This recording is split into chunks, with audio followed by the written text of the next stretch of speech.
ডেকে নিচ্ছি এবারের প্রতিভাকে, প্রতিযোগী হাফেজ মাহবুবুল ইসলাম সাজেদ। জিপিএইচ শিফাত আলোকিত কোরআন।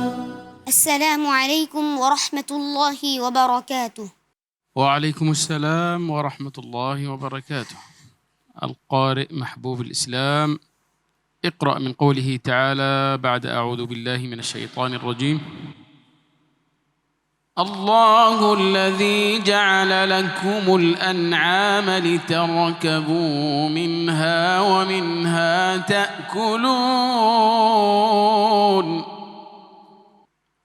أعوذ بالله من الشيطان الرجيم.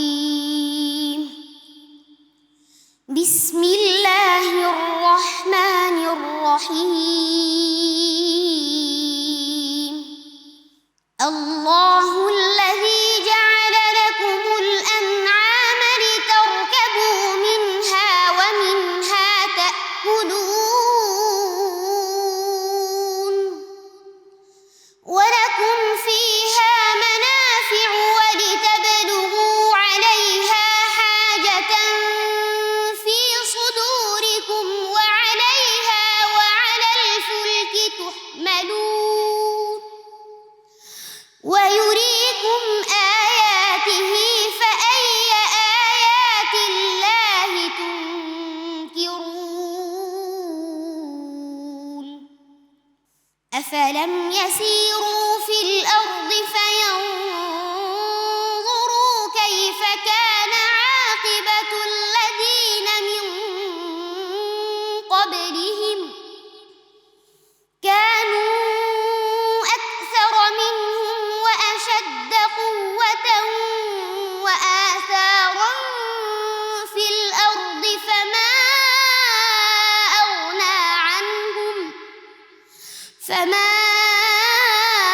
أغنى عنهم ما كانوا يكسبون فلما جاءتهم رسلهم بالبينات فرحوا بما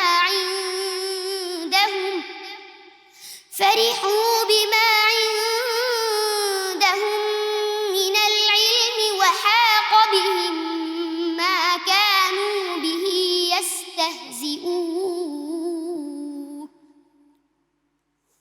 فلما رأوا بأسنا قالوا آمنا بالله وحده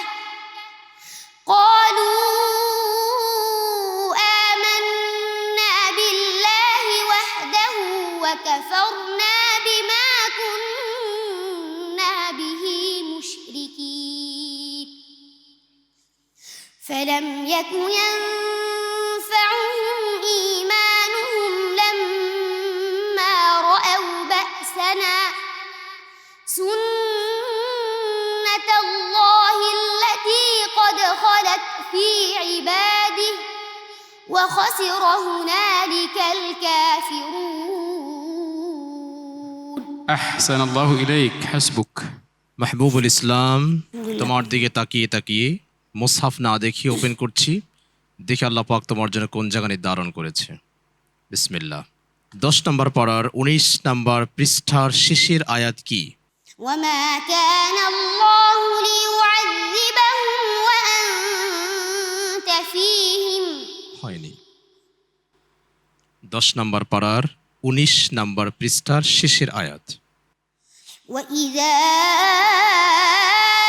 أنزلت سورة أن آمنوا بالله وجاهدوا مع رسوله استأذنك.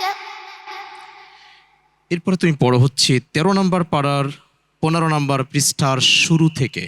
وإذ قال موسى لقومه اذكروا نعمة الله عليكم.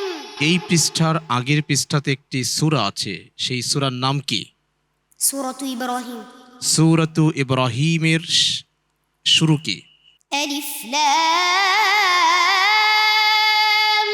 را. এই পৃষ্ঠার শেষের আয়াত পড়ো। ولقد أرسلنا موسى